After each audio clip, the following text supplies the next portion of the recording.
Welcome to the Grapevine Wellness Show. I'm your host, Jolyn Armstrong. Our mission on the show is to bring our viewers meaningful conversations that offer hope, support, and practical tools for navigating life's challenges, and to highlight the beautiful people in the Reno area who are serving our community. That's my favorite part.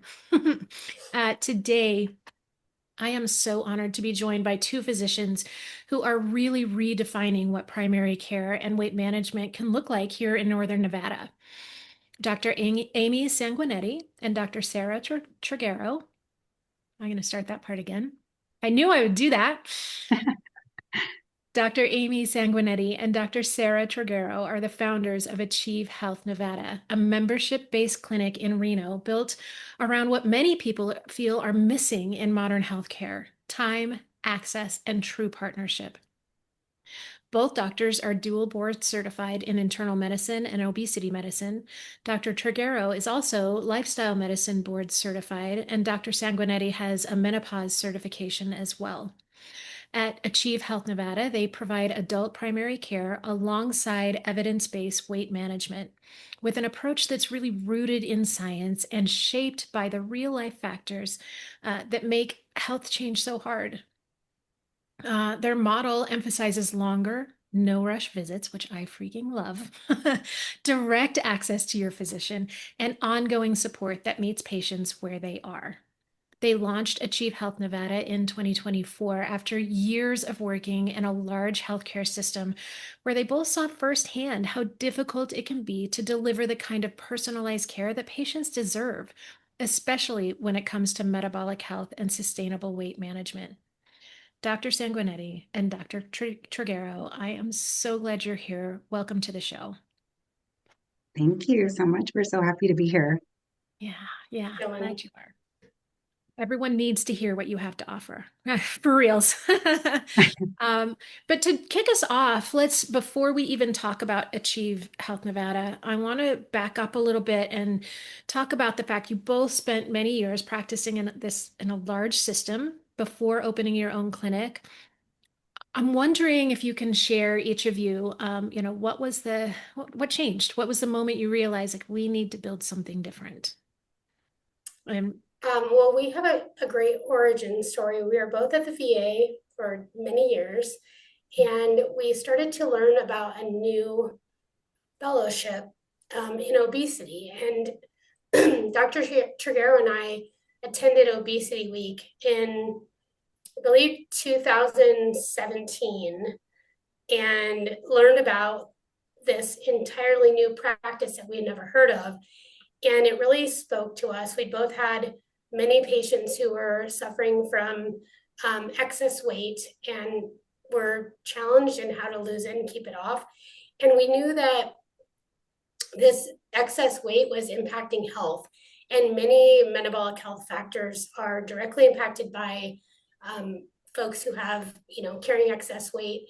And we wanted to get to the root of this problem. So we learned more about it. We wanted to start a metabolic clinic at the VA, which is where we were, and we truly loved our veterans. And it was hard to get this started. And in our discussions trying to work through this problem, Dr. Trigero, just kind of off the cuff said, "Hey, we should start our own clinic." And many conversations later, we did. And we also spent a lot of time trying to come up with a model that we wanted to create. And a few things really stood out. For me, I think patients having direct access to us was a really key factor. What about you, Sara? Yeah, I think, you know, I think it's kind of a host of things, but in general, I feel like we wanted to take a lot of the things that were important to us at the VA. So it was really important to hear a person's story and kind of understand how their life factors or, their experiences influenced sort of their goals and maybe what they were wanting to do, what their priorities were. And I think um, kind of honoring that concept from the VA was really influential in this clinic. Um, I also think too, just within a health system and working in those areas, um, there's just something about being able to be the decider in a smaller clinic. And I think being able to move things forward and that kind of stuff, that was really great for us. I think there's a lot of great things about the VA. I think we both really enjoyed our experience there and we loved the patients and all that kind of thing. But we also were ready to grow a little bit more and be able to be making decisions that we thought were right for our patients, right for ourselves too, so that we could also show up for our patients in a great way. I love that. Yeah, be the deciders stuck out to me, right? Where you get to decide the healthcare that you provide, just something that some of our larger healthcare systems kind of take away from physicians, yeah? Yeah. Yeah. Yeah.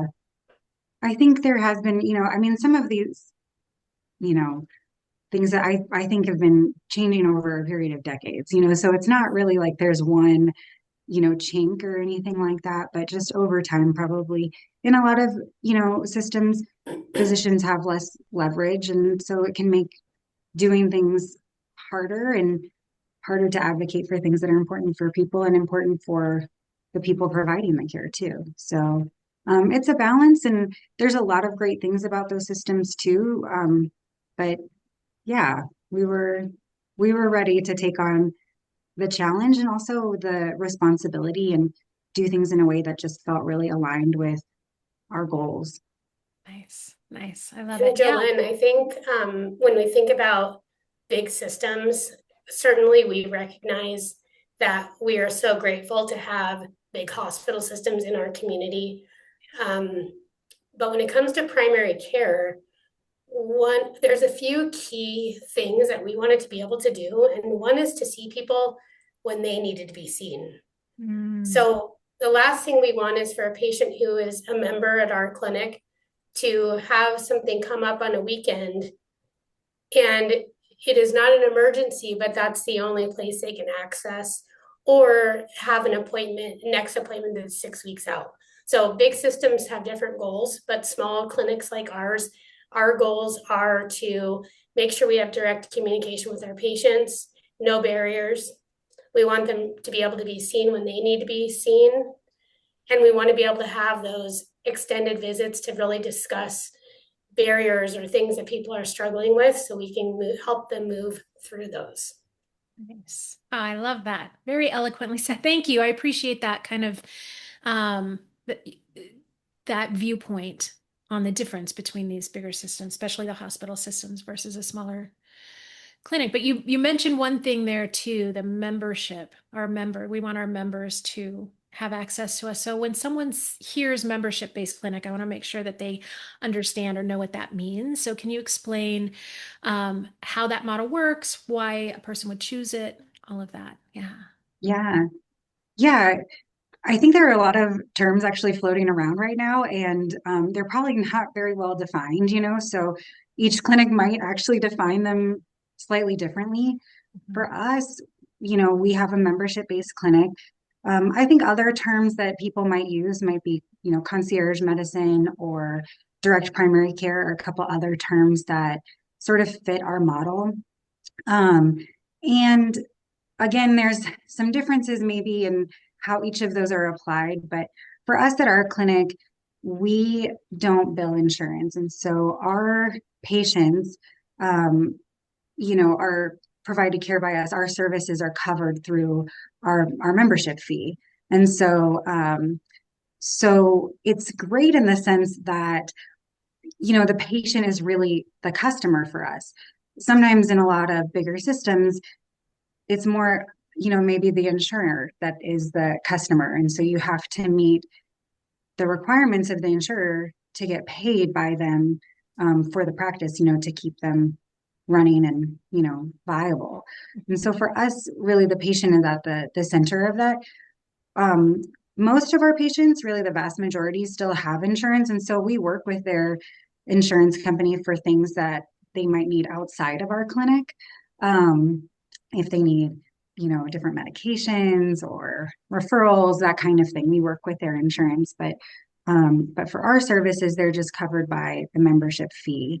And that's been great because it allows us to really decide what is the right patient panel number for us to be able to provide the time and accessibility that we think our patients want and deserve. And so I think it's sort of what we wanted as patients too, within for care that we might seek, to just keep it streamlined and simple, to be able to be accessible by text, those kinds of things. Some of the benefits that are offered by our clinic. Over time, I think, we keep looking at different ways to add different benefits for our clinic patients, but that is kind of just the overarching, I think, idea behind a membership-based clinic is that you're able to sort of offer different benefits to people to make the ease of getting care and that connection, I think, a little bit a higher priority than maybe in some traditional medical systems. Yeah. Okay. Thank you for that. Yeah, that explanation, because that's a very different model than what people may be used to. And yeah, I love kind of that take on, we get to decide what, yeah, our access and all of that, and based on what our patients need versus the insurance companies. But I also love that you do work with insurance companies as far as referrals and those kinds of things go. So it's not like we're not taken care of in that aspect too. Yeah. Yeah. It's funny, we get asked often, do you accept insurance? And it's kind of a tricky question for us because it's not like there's any insurance company that we wouldn't work with, for the benefit of our patient. It's just that we wouldn't bill insurance for our services. Yeah. Yeah, that makes sense. Okay. I think another thing that potential patients might be interested in is there is a new law that allows people to use their FSA or HSA. So that is something that folks can use to help pay for the membership. In addition, a few of our patients actually get a super bill. So it's a progress note that they can submit independently to their insurance company.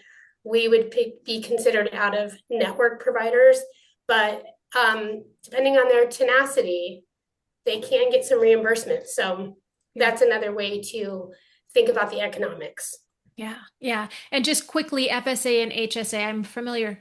HSA, health savings account, FSA, I'm less familiar with, but accounts that some insurance companies offer pre-tax that can be used on medical care, those kinds of things. Yes, exactly. Yeah. And there are some stipulations around how much can be applied. So we are not people's financial managers, so we would, encourage them to talk with their accountant, but that's another way to advantage of a membership without using your health insurance directly. Perfect. Love it. Thank you. Thank you for that. Yeah, so let's talk about one of your areas of focus is what I'm referring to as Obesity Medicine 101. How about let's talk about that a little bit? A lot of people still think weight loss is a lot about willpower, maybe, right? I'd love to hear from you how you explain obesity medicine in a way that's accurate, science-based, all of that. Yeah. Yeah. So obesity medicine became its own board certification in 2011, I believe. So it's been around for a little bit, but it is also kind of newer. So I think it's, reasonable that it's maybe not as familiar to people. But, as Amy was talking about earlier, I think we know that excess weight for people, can be really influential in a lot of areas of their health and, leading to different other medical conditions that are really the cause, the after effect of their excess weight. And so over time, I think trying to figure out more and more how to address excess weight in a way that is healthy and, sustainable for people became really important. And so, it's kind of a hilarious thing, but it's taken a while for obesity to really be classified as a medical condition, as a medical disease of its own, but it is now. And we also really think of this as a chronic medical condition, maybe a chronic progressive medical condition. So something that people may have throughout their life and that may, also get worse over time too. I think that's like a common experience for many people. And I think there's a lot of things that can contribute to it. Certainly people can have other medical conditions that can create excess weight. There can be medications that they have that are weight promoting. And now we also have, a fair number of therapeutic options. Of course, we've had, procedural options like bariatric surgery around for a while to help people address it. But now we also have medications and whatnot. Of course, there's also always been, like diet, exercise, lifestyle changes too, right? That are really important in that. And over time, I think we're also getting a little bit savvier about what is needed in that and kind of where people should be putting those efforts. But, depending on the person, there's sort of a range about what they might need, depending on how much weight is contributing to their health, if we need more significant therapies, or maybe just focusing more on diet and nutrition and those kinds of things for people where they're earlier in that disease state. So we're treating it, I think, a lot like other diseases now. So things like hypertension or high blood pressure, where maybe we talk about lower salt or exercise, initially. But if somebody kind of meets a certain threshold, we might be starting to think about medications. And we might also look at other reasons why they're struggling so much with their blood pressure. And I think obesity really starts to mirror that in clinical practice. Yeah. Yeah. Okay. I love that. Yeah. The advances that we've made in just looking at it and also on the medical and research side as well. Yeah. There are those of us who, do everything right, who exercise, who've had everything checked, and still it's just hard to lose any weight, right? Or we get to a certain point and we just level out and it's just like, oh, I'm wondering really if you guys can talk to maybe Dr. Sanguinetti about what's happening inside the brain that makes weight loss and especially kind of weight maintenance so difficult for some of us. I think a popular example that a lot of us are familiar with is the that big TV show that showed everybody trying to lose weight and exercising for 8 hours a day and eating 800 calories. And we know that participants in that show initially, through a lot of hard work, lost tremendous amounts of weight. I believe, I haven't followed every participant on that show, but I think most people have gained that weight back plus some. And so I think there's a few things that come into play. One, we always try to tell our patients that your brain does not care what size your pants are. The brain is trying to preserve the organism. And so if you think of an organism that can withstand stressors of not having access to things that they need, having adequate body weight is one of the most important things for an organism to be able to live. And so we have to recognize that when we challenge the system by restricting calories, there's a part of your brain that actually gets activated and stimulates you to eat. Another compensatory mechanism, in addition to an increased appetite, is your body will reduce calorie expenditure. So I think people, if you think about times that you tried to lose weight and you've reduced calories, you may not recognize it, but if you think about how you feel tired, you don't want to move, you don't fidget, you don't use excess energy, and the body is programmed in. So all the fidgeting, I'm a fidgeter, okay? So I'm very familiar with this. We walk around, we move your arms and legs, and the people are always buzzing around. If they restrict calories, even if you're not recognizing it, you're not moving. You're leaning on walls, you're sitting, not standing, you're not dangling your legs, kicking around. Those are all ways that we burn calories normally. This is called non-exercise activity thermogenesis. So it means activity, it's not exercise that you're burning. So in the case of restricting calories, your appetite goes up, your movement goes down, and you become very aware that you're not getting enough to eat. There's a process by which people can hang on, right, and lose weight. We've seen them lose weight, but it's hard. And so they're fighting every day. That is by design. So when we see patients in clinic, we kind of give them that brief little explanation so they recognize, oh yeah, I mean, I do feel that way. But was I imagining that? No, that's by design. I mean, your body is meant to have an insurance policy of excess weight. Now things can become, dysfunctional, and we can reach a high enough weight where it reduces your health. But in terms of where the brain is in this interplay with your body, it is trying to preserve your weight. If you lose weight and you feel like, oh, all my problems are met, I've lost this weight. I mean, we know that's not true, but I think that's what people imagine. Their body is just revving up those hunger signals.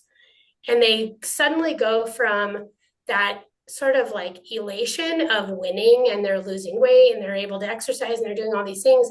And that grind becomes harder and harder. And the reason for that is your hunger signals are going up, and your fatigue is going up as well. So you become hungrier and you dial back your activity. That is very common with medications we use for treating patients with excess weight. And I'm sure we'll go into that today, but it really is illustrated quickly. If somebody is on a medication, they lose 60 pounds, they're off of that medication, they gain that weight. Sometimes they gain more weight. One more thing I'll add is that when we are losing weight, our goal is to lose fat, not muscle. In our clinic, we take a lot of precautions to make sure that's happening. But let's say outside of medical care, you as the individual just start restricting calories and you start losing weight, and that's your goal because you're looking at that scale every day. The risk of losing muscle is very high. Muscle is an extremely expensive tissue. The body will not preserve muscle if it's restricted, and if the calories are restricted, or you're not eating enough protein to support that muscle, or applying a physical stress such as exercise to tell the body this muscle is really important and we need to do what we can to keep it and get rid of fat. So when people are losing weight on their own, sometimes they find that after they've lost weight, a time will go by and they can eat less food and start to regain. And the reason for that is you might have lost muscle mass. And so now the amount of calories your body needs to function, which is called your basal metabolic rate, has gone from 1,700 calories a day to 1,400 calories a day, somewhere in and around. And then you really are, you don't need as much to get by. So if you eat more than that and you aren't moving or compensating for that, you're going to gain weight. And so this is the whole diet cycle: lose, gain, lose, gain. And unfortunately, most of the time with every cycle, you lose health. Yeah. So it's important for people to kind of recognize that losing weight can be really important for improving health, but doing it in a way that supports their health long term is key. Yeah. And I think, it's almost like counterintuitive at times too, right? I like go back to that high blood pressure thing, right? So people that have high blood pressure, say for example, we give them, a medication or something like that to lower their blood pressure. We might be able to control it with something. But we know that there are other things that people can do to control blood pressure. Sometimes losing weight helps people to control blood pressure, or maybe their diabetes, or, other medical conditions that they're having. And so, sometimes I think people feel like, oh, when I get to this lower weight, all of a sudden I'm kind of a new person, right? Like I don't have these same things, but unfortunately we don't yet know like what is that thing in obesity, the weight loss for high blood pressure. The weight loss in obesity, it's not the same thing, because there are all these hormonal changes and other changes that can happen that actually make it harder. So just as Dr. Sanguinetti was mentioning, you're losing muscle. and your hunger has gone up. I mean, what a unfair situation that is, you know? Right. And that's why I think people really do need additional support. One of the big things that is recommended is to increase exercise to sort of offset that decrease in that NEAT energy, to increase some of that caloric expenditure. And that's one of the reasons why we think exercise is so important in weight maintenance. Yeah.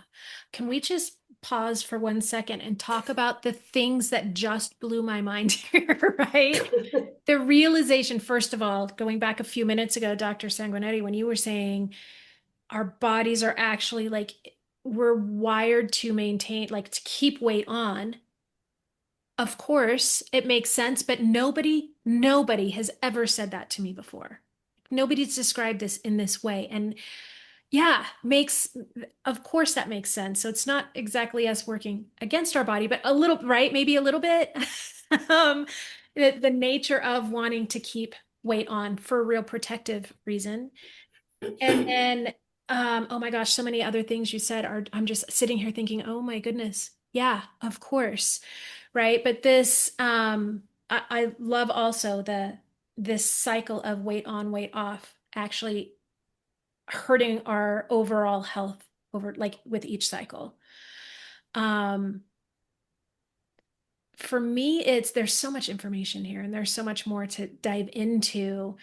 Um, what I'm hearing though is the two of you really focus on what the individual is experiencing, what their needs are, and what may be a need for me may not at all be a need for another person, right? And so maybe can we talk a little bit about the things that you look for when a person first comes in, who's struggling with weight, whatever. Yeah, I think, of course, we do a really comprehensive visit and get a lot of history. And there's a lot of things, that are important in a patient's story from their previous attempts at weight loss, or sort of what has been different triggers for different inflection points in people's weight trajectory. Um, Sometimes it can be, pregnancy or menopause, or I started a new medication, or, I went through a really stressful period in my life, and, that really changed some of my habits or something like that, So I think that is really helpful in kind of understanding what's been going on for a person.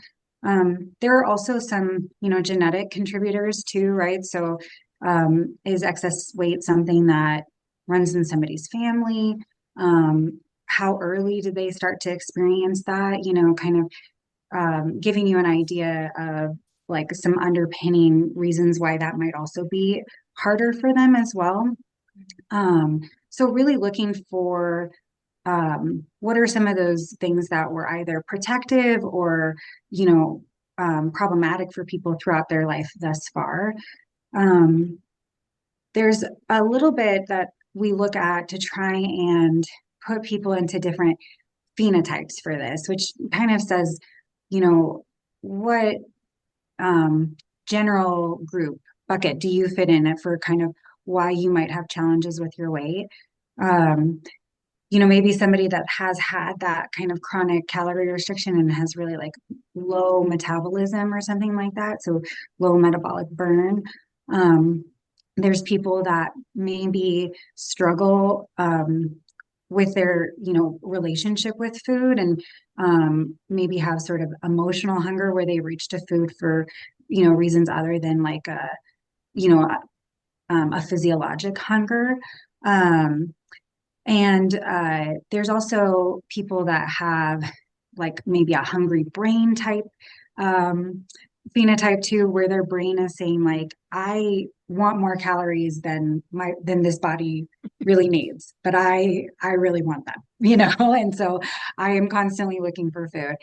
And some people also have sort of a hungry gut too, where maybe like their gut is moving and a shaking, and like they just don't stay full for very long. And so their relationship with food is different. And so sometimes we look at some of those things because that helps us to identify like what would be better targets, or are there different things that we should focus on, different priorities that would work better for somebody?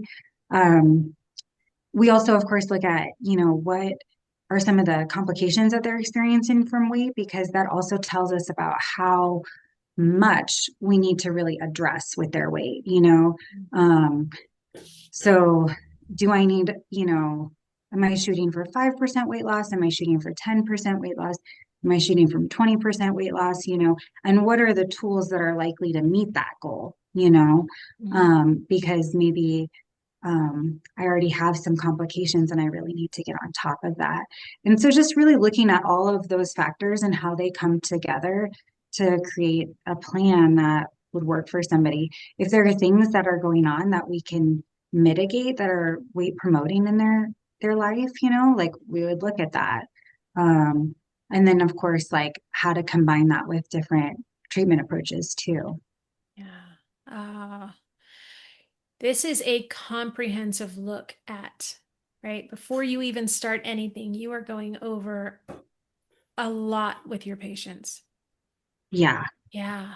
Yeah. And so this, I think about the ads that I see online and on TV where it's, hey, this thing worked for me, it'll work for you. All of those kind of one plan fixes everyone kind of messaging, right? And it's the more both of you speak, the more I'm thinking there's that I don't know that that's it, right? So how do you, maybe you can answer this, Dr. Sanguinetti, how do you individualize care so it really fits the person in front of you versus that kind of one size fits all, here's the latest thing?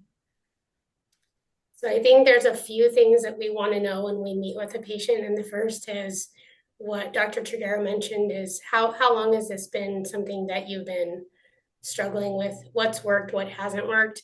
If there is an event that occurred, whether it was a health event or a personal event, and weight suddenly became an issue, it gives us a different insight into what's going on. If it's been a lifelong battle, then we know that we're going to have to approach this with something that's durable, because this is not a problem that's likely to be a single cause. It's multifactorial most likely, and we're going to have to support that patient through the process of making change, which is really hard for all of us.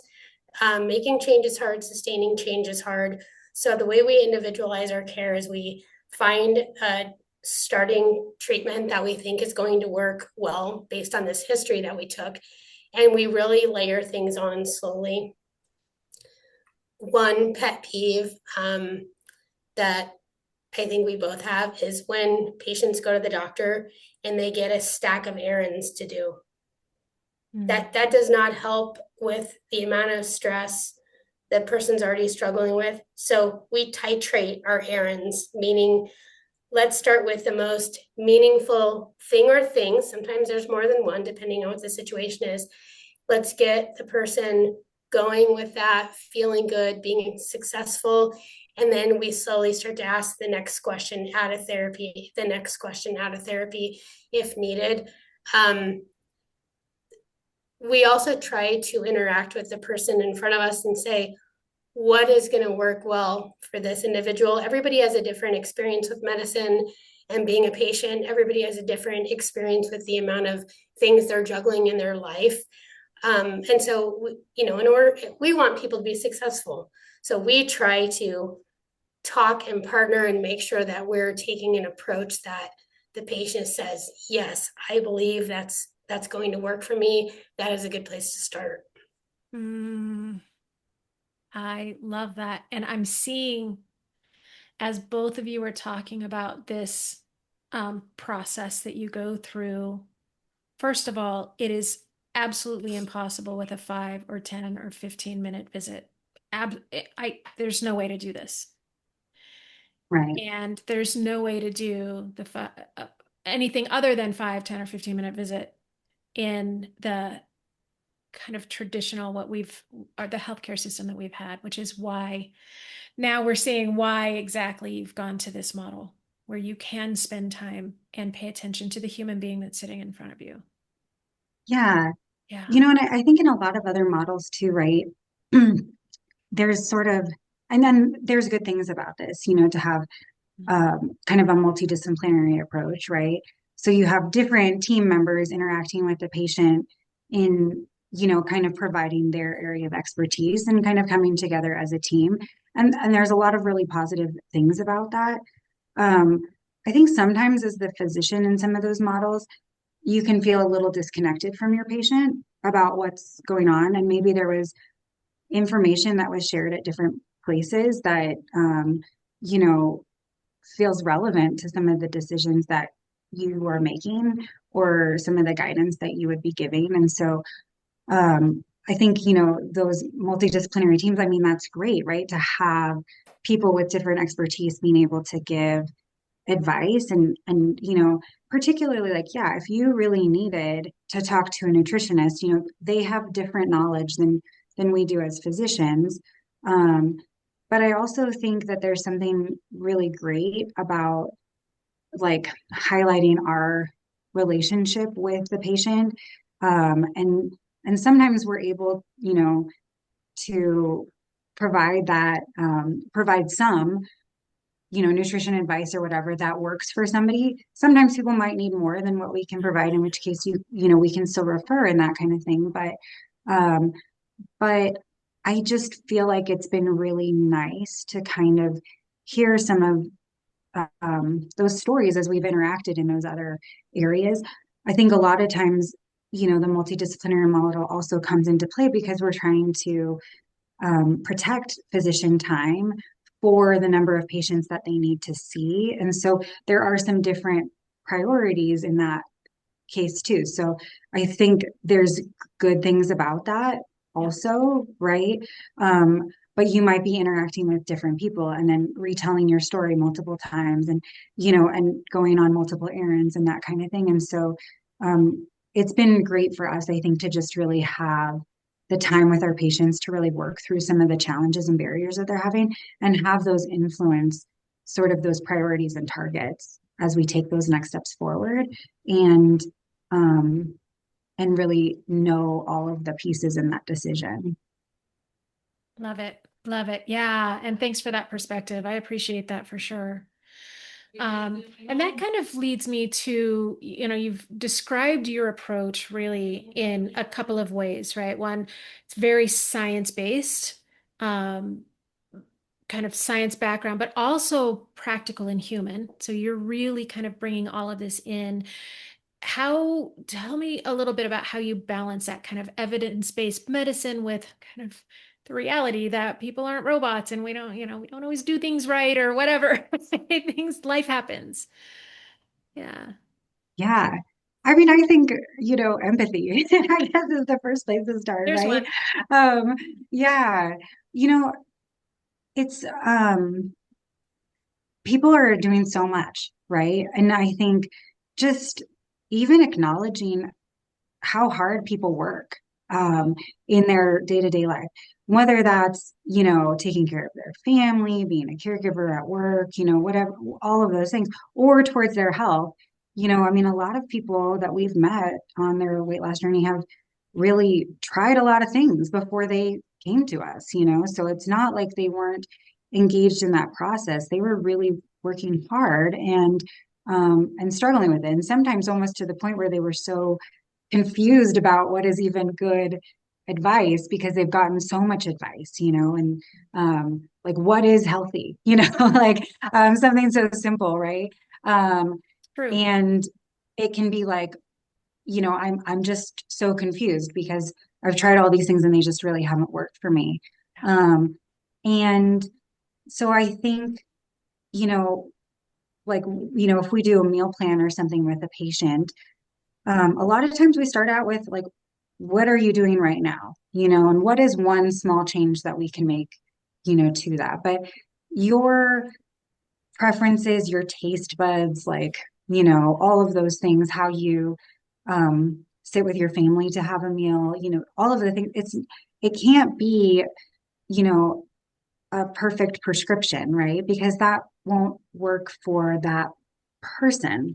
They won't do it because there's so many things around that that are important, whether it's eating with your family, or maybe there's certain cultural aspects to, people's meals and stuff. And so I think it's not about trying to become somebody else. It's like, how do we let this person improve their health?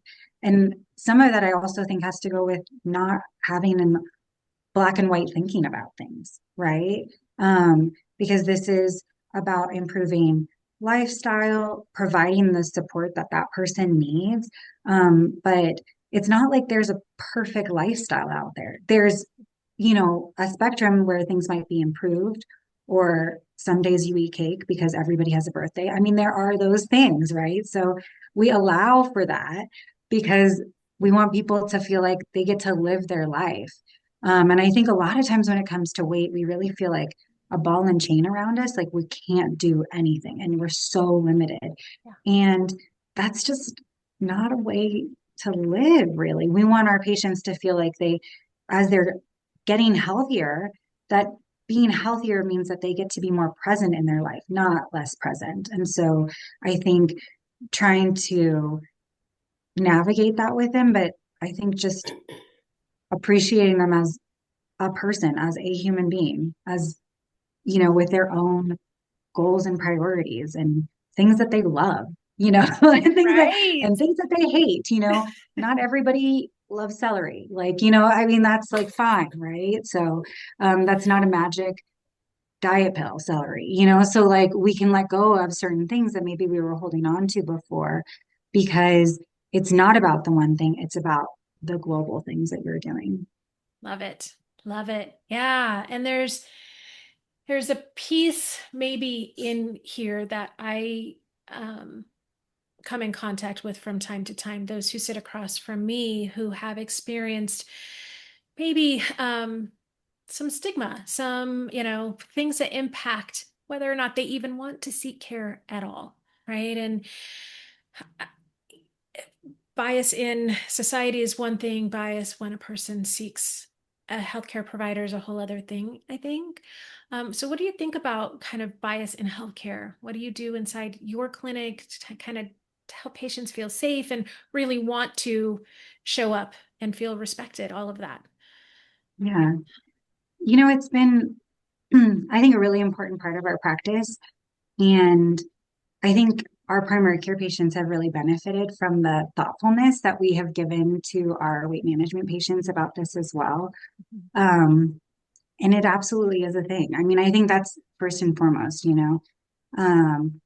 and sometimes that can be really hard for people then to even reach out, because they feel like they might be put down. Unfortunately, sometimes in medicine too, when we don't have a lot of great tools, it's easy to be dismissive to patients. And I think, obviously, as I mentioned, obesity medicine starting in 2011, yeah, we might not have had as many great tools before. And so we weren't giving great advice, and so, but I think we've come a ways, for that.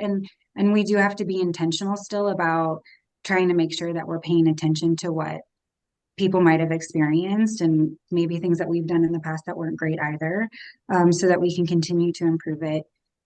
I think when we started this clinic, we wanted to make sure that we promoted a safe space. So here we probably do a majority of our clinic appointment in our consultation room versus in our, kind of typical exam setting.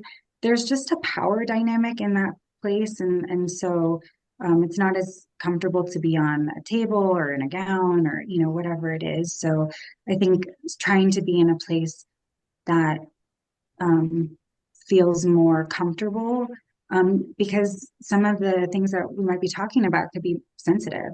We wanted the environment to feel really welcoming and soothing, and we made sure that, silly things like our chairs and that kind of stuff were going to be comfortable for people of various sizes, and so so that they wouldn't be uncomfortable or feeling like they had to be displaced or an imposition in our space, like that they were welcomed and they were thought about here.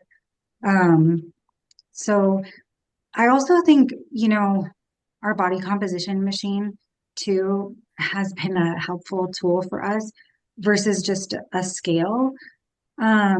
Because I think it's been nice to be able to show people that there are aspects of their weight that are positive, as far as their muscle mass, like to be able to tell somebody that they're strong, and to put things in a positive term around their weight, versus just maybe some of the negative things that they've been hearing. And so, and we're also really mindful to use person first language. So people struggling with obesity, not somebody who is obese, because that doesn't define who they are as a person. So I think being board certified in obesity medicine, fortunately, a good part of our curriculum was about addressing that and making sure that we were thoughtful about that as we interact with people so that we can help them heal, and not further traumatize them as they're going through this journey. Yeah. Yeah. Thank you. Can you, there's one just practical thing, the body composition. Yeah. Versus the Yes. scale. Can you tell those of us, me included, the differences Yeah.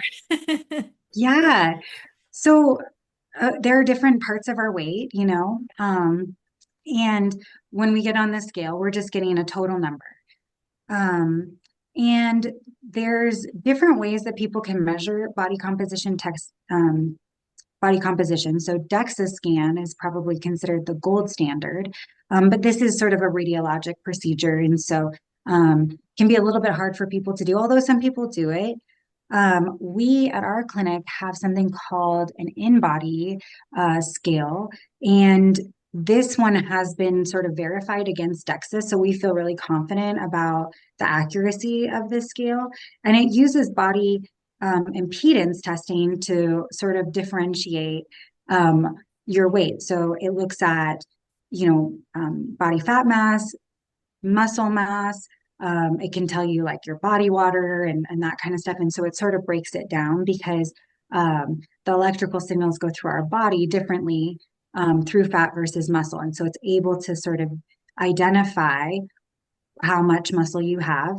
For us too, it's really nice. We can see that broken down by your different limbs. So your right arm, your left arm, your left leg, your right leg, seeing if people are symmetric, and then also their trunk, because people that have more metabolically active fat tend to carry their weight more in their trunk and upper body. So we can sort of see that distribution of where weight is, to get an idea if there's things like insulin resistance and other stuff going on. And it's great too to be able to trend that over time so that we can make sure that people are maintaining their muscle mass and losing weight in a way that we think is going to be healthy and not promote fragility and, maintain their vitality with them. So cool. Okay. So if you tell me eat in this certain way, we come up with a diet plan and maybe move your body a little bit more, and I'm not seeing the scale go down even though I'm doing all of these things, this can show, well, maybe the numbers aren't going down on a scale overall because muscle mass is building even. Okay. Yeah, Yeah. that makes Yeah. sense. Then that really can show a lot more clearly than a scale itself what's happening. Right. Yeah. Okay. Got it. Thank you. I love that. So I think another kind of thing that's coming out too is this kind of connection, right? One of the most prominent things that I'm hearing from both of you is how hard or how important maybe connection between you and your patients are, but maybe social connection too is important. I'm wondering, Dr. Sanguinetti, if you can talk about kind of the fact that it's hard to make change alone, why social connection and connection with those around us is so powerful in kind of making change. So certainly social connection or connectivity to others is one of the tenets of lifestyle medicine. Dr. Trigero just got her fellowship in lifestyle medicine, and it's really a way to look at overall health. So health isn't a number, health isn't the number of medicines you take, or whatever diagnoses you've ever had. Health is sort of like how you experience your life in a positive way. And being connected to others really supports things that you're doing that give your life meaning. So when it comes to patients that we are seeing in clinic, we are generally trying to spend adequate time with them, especially in that first appointment. I mean, I'm kind of like reeling back a few minutes ago when you said, you can't do this in 10 or 15 minutes. So we spend 90 minutes with our patients on that first appointment to make a connection. And so by the end of that 90 minutes, people can really feel like, okay, we are beginning to establish a relationship. I trust this person. I can see they want what's best for me. They want me to achieve my goals. We also work very hard to align with our patients' values. So we have a lot of ideas as physicians about what we want labs to look like and what we want vital signs to look like, because that's how we're trained. But we also realize that people aren't robots and everybody has different priorities. And even if everything is important, everything can't be important all in the same day. We have to take things in steps. And so by aligning with our folks that we see in clinic and say, okay, well, what is your biggest priority? What do you want to work on? I think it helps to reiterate with them that we are supporting them. So we're on their team. They're not on our team. We're on their team. And we encourage people who are on a weight loss journey or any health journey to make sure there's people in their life that they can lean on when things get hard. And if they need us, we want them to reach out and send us a text and say, hey, I'm struggling. And I'll say that Dr. Trigero had a patient who throughout, her care would sometimes say, hey, I need a boost. I don't remember what she called it. It was so cute though. What did she call it? Yeah, sometimes she was like, like would start something new, and then kind of after a couple of weeks would be like, oh, I like have lost the motivation. I need that pick me up. And so I would send her, and sometimes even almost like prompt myself to send her a little pick me up text, like the check in, how are you doing? Um, you know, and the positive psychology stuff too, right? Like, way to go. Like, this is hard. You're doing this. Way to invest in yourself, or reconnect to her why too, because she had a really great why this was so important to her. And she had some family that was impacted by some significant medical conditions, and she was really wanting to be proactive so that she could be there for her kids as she got older, and making sure that she was around for them to provide them support. And so that was her why. It was a great why.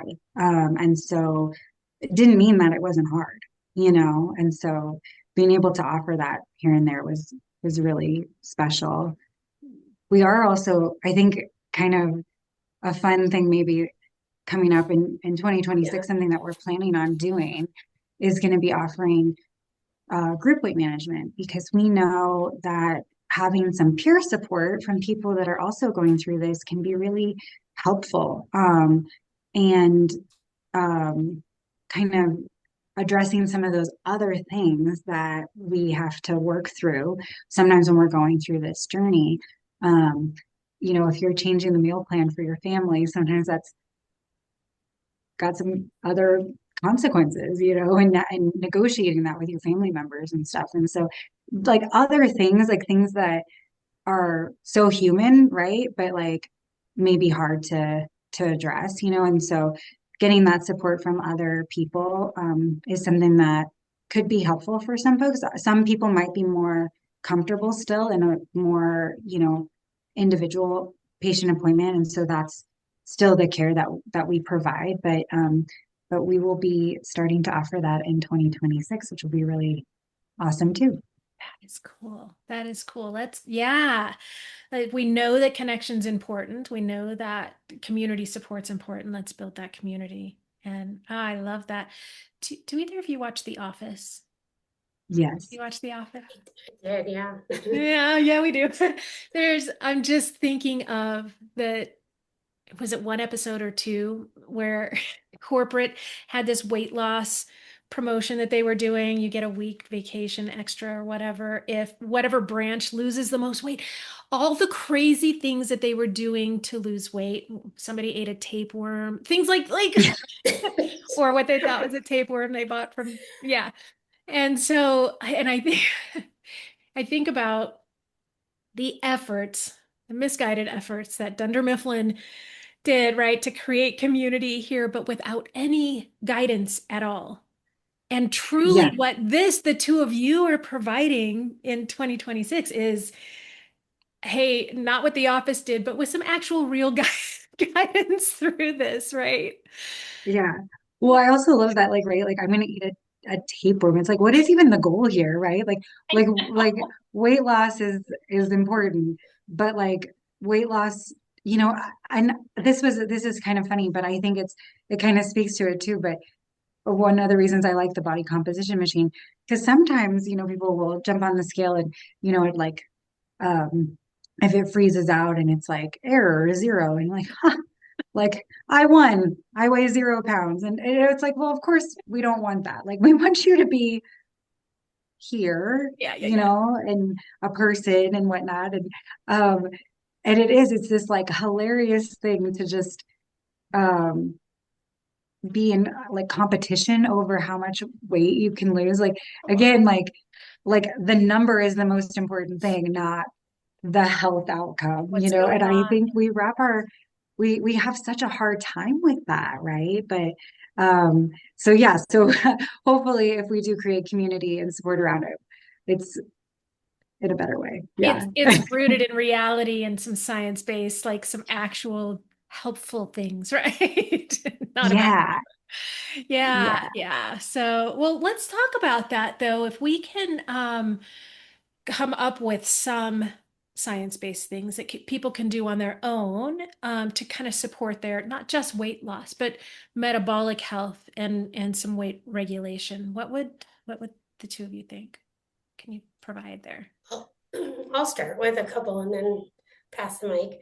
Um, I I think an easy thing to do is to think about what patients can add first, not what they can subtract. We know when it comes to building new habits, adding, while it's hard, it's much easier than taking away. So one of the sort of first nutrition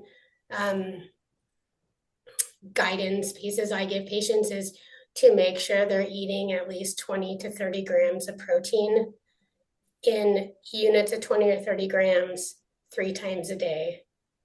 Protein is really important for a couple things. One, it makes you feel full. So we don't eat protein by itself. We eat protein with fruits and veggies, which have lots of fiber, also helps make you full. But protein supports muscle during weight loss. Protein is expensive to use for the body. You burn a lot of calories trying to absorb protein and make use of it in your body. Keeps you fuller for longer. And I kind of make a funny joke with patients that if I gave you as many chicken breasts in the world that you wanted to eat, I will guarantee you're not going to gain weight on chicken breast because protein makes you full so quickly that it would be a real challenge to overdo it on lean protein. That's the first, kind of like gimme that I like to try with folks. And some people it's easy, they eat a lot of protein, they're like, I can do this. Other folks it's hard. And so we start to brainstorm about what does 20 to 30 grams of protein look like for the foods that you enjoy. So whether you're an omnivore, you eat, meat and veg, or you're a vegan, you don't eat any animal products, or you're vegetarian, you don't eat some sort of meat or eggs or milk. Then we think about that because that's okay. Everybody can do this. The second thing, and I hope I'm not stealing Sarah's, is to get adequate sleep. Sleep is a really complex thing. And I think especially women in perimenopause and menopause, sleep eludes us. It becomes very challenging to sleep. But sleep deprivation does two things. One, it alters your brain regulation. So there are parts of your brain in the front that help you make decisions that usually further your health. Okay, these are like your executive functions. There are parts of the brain that are more what we call the reptilian brain, so the ancient part of the brain that responds to fear and anxiety. And if you are sleep deprived, despite not feeling hungry, that part of your brain, the amygdala, which is the reptilian part of the brain, gets activated and the frontal lobes get inactivated. So you're not imagining that you're eating junk. You are eating junk because it is your brain. It's hard to overcome your own brain. So working on sleep, making sure that people don't have sleep disorders that are not being addressed properly. So I'll do the 1 and the 2, and then I'll pass it to Sara. Yeah. No, the sleep thing I think is like so great. Because, as we were kind of like talking about, all the way that your brain works against you, by improving sleep, it's actually one of the best ways to get your brain working for you. So, people that are getting adequate sleep and good quality sleep, naturally eat like a couple, 200 to 300 calories less a day. And then the quality of the food is also better. So, I mean, for something that is so silly, but to not, have to willpower that, is a pretty big deal. So I love that too.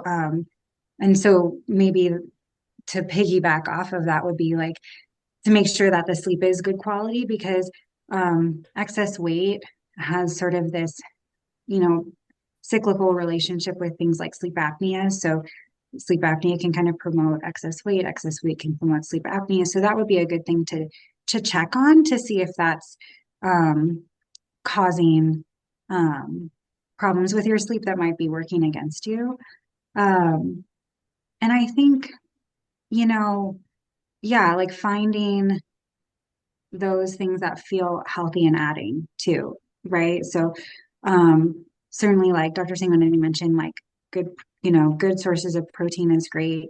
Sometimes I'll tell my patients like, let's get one piece of fruit in, per day of whole fruit or something. Just finding those ways to start building in high quality foods. Certainly, processed foods and those kinds of things can be more challenging because they're very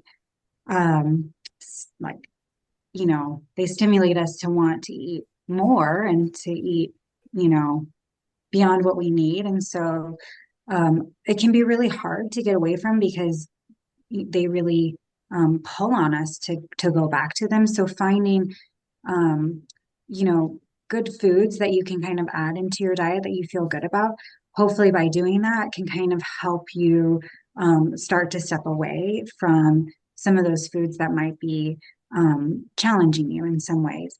But whether it's food related or maybe exercise related, whatever it is, like taking small steps, I think, and building a lifestyle that you can sustain is really what I think about. So not necessarily making a drastic change, something that feels so different from where you're at, but just gradually adding in healthier and healthier and healthier behaviors, so that, a year from now, you feel like you're doing a lot more healthier things in your lifestyle than last year, but there's no, magic to January 1st, so like just taking like, that next healthy change, and whether it's something small like a piece of fruit a day or a walk a couple times a week or whatever feels achievable, I think is really great. And then if you just keep on that mindset, you'll find that you're adding a lot of really great healthy behaviors to your arsenal. And whether or not exactly they translate into great weight loss, but to have that foundation is really helpful for any next step that you take. Love it. Love it. I love that both of you focus on what can we add in to make things a little bit better, not what am I gonna have to restrict myself, right? That's not at all what either one of you suggested, and I love that. But yeah, much healthier way to kind of look at this, right? And we look at the opposite of this, right? Mistakes that we probably have all made in attempting some kind of weight loss or healthier lifestyles and we accidentally eat a tapeworm in an effort to lose weight, right? What are some of the common mistakes that the two of you see in your practice when people are trying to lose weight or improve health? I just had a question today that kind of reminded me of some of the things that people can get thrown off course by, and that is not focusing on foundational steps, instead putting their focus and energy into the little micro things that may or may not make a difference. And these are sometimes health hacks. So, hey, before you eat, you need to drink a gallon of ice water, things like that. It's like that a trick is probably not going to be something that makes a lasting change for anybody. Also, people can get a little bit turned around with diet and nutrition, thinking that they need to, avoid all meat, for example. Okay, so somebody's vegan and they're eating lots of processed vegan foods. So Dr. Trigero mentioned not eating a lot of processed food. Processed food is, one, expensive, two, it really kind of can taste a little bit too good. There's a reason that food companies and restaurants are in business, and it's not for your health, it's to make money. And so when we think about that, single ingredient foods are a much easier way to go than trying to read lots and lots of labels every time you go to the store and give yourself a chemistry lesson. And I used to tell patients this all the time at the VA, if it existed in the 1800s, I'm not exactly right on my history there, but you got the idea. It's okay. So don't box a bag of whatever, that you can have that sparingly, because again, perfection is not the goal, but making the majority of your efforts go to the big things. What are you eating? Are you sleeping? Are you moving your body? And we have patients who start at all different levels of exercise. And so it's not that you have to do one thing or the next, but we want to start with movement, because movement, one, encourages your muscle to stick around when you're losing weight. Two, it's great for your mood, and it keeps getting out in the sun and getting out in bright light improves your mood and gives you that the feel-good hormones and brain chemistry that you need to keep going, especially when things are challenging. And so focusing on those foundational things instead of focusing on these funny little health hacks that, probably are going to add a lot of like errands and, tasks to your brain, but really not move the dial. Yeah. I also think I'm going to credit this to Dr. She said this earlier today, so she gets to take credit for it. But it's that I think perfectionism is like a big thing that can really hold up people. That black and white thinking, because perfectionism by nature, you cannot maintain, and so I think finding that middle path is so important, and it's just about degrees of improvement. And sometimes too, what happens, I think, with people that are trying to be perfect, particularly as they're being perfect with restraint, is that at some point in time that ask becomes too big, and then they might let everything go. It's just too hard. And so perfectionism, I think, can be really difficult. And the other one that I might say is like thinking that what worked for somebody else should work for you. I think we see this all the time, maybe like a husband and wife, go start deciding that they're going to do something together, to improve their weight. And, whether it's dry January or whatever it is, but, the husband automatically like gets 20 pounds less or something. I mean, it's something ridiculous that we are all just like so jealous of, right? And then the wife is like, well, I'm actually miserable and I didn't get too much benefit out of whatever intervention that was. And so I think that we see that a lot of times, where people try to do something, and and they're looking at their partner or their best friend or whatever it is, and they're like, that's going right for them and it's not going right for me. And instead of thinking about how do I make this right for me, we like say I failed, or I'm blaming myself, or I'm just not working hard enough. And so, I think figuring that out and listening to your body, but it's really tough because I think a lot of people that struggle with weight feel like they lose that connection, in trusting what their body is telling them too. Yeah. And it makes sense because they haven't been able to find that secret sauce, but maybe the secret sauce is that they need more support. But I think that that's a common thing too, where we're like trying to fit somebody else's mold versus our own mold. Yeah. Yeah. And I mean, not for nothing, but the voices out there saying this thing will help, that thing will help are pretty loud, right? And Yes. so and not human focused, not individual focused, the way the two of you have talked about, the way you approach each human that sits in front of you. So it's wow, what an honor to have access to two physicians for all of this time, for the two of you to share your knowledge, the things that you've learned through all of your education and your experience with your practice now. I really appreciate both of you coming on here. And I know our community needs to hear more about the two of you. So, how can our listeners, or what are those who are viewing us, maybe, how can they learn more about you? Where can they go to sign up or see you? How does that work? Yeah. So our website has a lot of great information on it, www.achievehealthnv.com. And there, people can also choose to book a free meet and greet consultation with us. This is just to make sure, that we're the right fit. So if you're going to invest that time, that energy, that money into working with us, we want to make sure that people feel like that's going to be a good fit for them. And so it's a great place to ask questions and make sure, that people understand the program.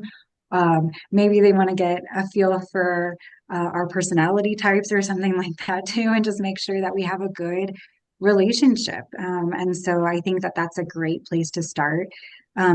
People can sign up through our website, but I think being able to do that meet and greet is a great next step to feel confident. And once we've done that meet and greet, we can get you set up in our system, get that patient chart established, and then set you up for your first 90-minute new patient appointment. So we can do that comprehensive look. We'll be sending some intake forms that just help get our brains primed in thinking about what might be going on and helping us kind of ask some better clarifying questions to the patient, at that new patient appointment, but learning a little bit about, what are some of the things that are going on in their current lifestyle right now. And so that we're really thoughtful when we get there. Certainly, people can also send us a contact message through our website too if they have specific questions, and that comes to our email at greetings@achievehealthnv.com. Perfect. People can also check out our website and look at our blogs. So we try to publish a blog every month or so. Men, women, primary care, weight management, all different topics. And then we do have an Instagram and a Facebook, so people can check that out. And we try to post tips and things that will be helpful to those who are following along. Fantastic. Okay, I will link your website and your socials in the show notes, so everyone can just scroll down and see those. And the meet and greet, the kind of get to know you appointment, they can book that on your website too. Yeah, perfect. Yeah. Perfect. Okay. Thank you both so much. And for those who are listening or watching now, thank you for watching. I'm sure this was very, very helpful. My mind was blown a few times, so I appreciate you both. Yeah. Thank you, Jolyn. All right. Yeah, thank Talk you. soon. Thanks, everyone. Thanks for joining me on this episode of the Grapevine Wellness Show. If you found it helpful, be sure to like and subscribe and share it with someone who might need to hear it. If you're struggling with trauma or grief, anxiety, depression, or if your relationship is struggling, maybe along with some of those things, I want you to know that there is a path forward, and you don't have to walk it alone. Visit grapevineinnerwellness.com to learn more about the work that I do and how we can work together. And I'll see you next time.